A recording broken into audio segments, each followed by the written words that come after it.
Quand on pense à la famille, on pense souvent que le mystère s'arrête là où commencent les tracas quotidiens, le vécu, la pesanteur, les fatigues.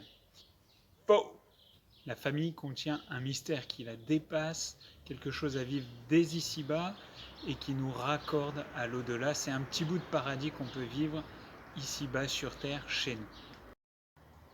Bah oui, parce que depuis votre mariage, vous avez reçu dans votre couple, par la grâce de l'Esprit Saint, la présence de Jésus qui agit et qui vous aime.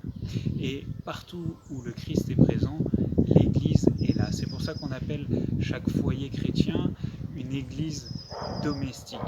Alors cette Église, on peut en faire ce qu'on veut, ça ne change rien au fait que c'est une Église. On peut utiliser cette Église comme un, un bar, voilà. Eh bien, Dieu ne nous punit pas pour autant. On peut l'utiliser comme une salle de danse. Dieu ne nous en veut pas pour autant.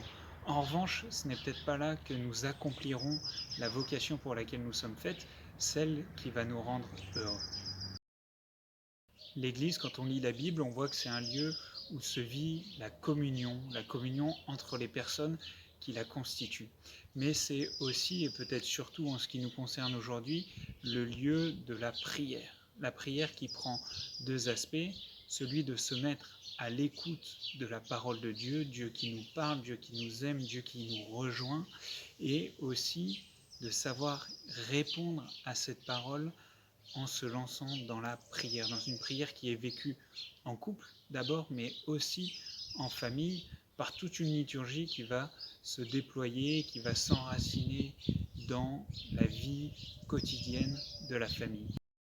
Pour le côté très concret de ce temps de prière, je vous renvoie à la description sous cette vidéo où vous pourrez voir comment trouver un déroulé pour un beau temps de prière en famille. Je crois que l'important, c'est bien de se mettre dans cet état d'esprit du nous venons ensemble offrir ce qui a été notre semaine au Seigneur.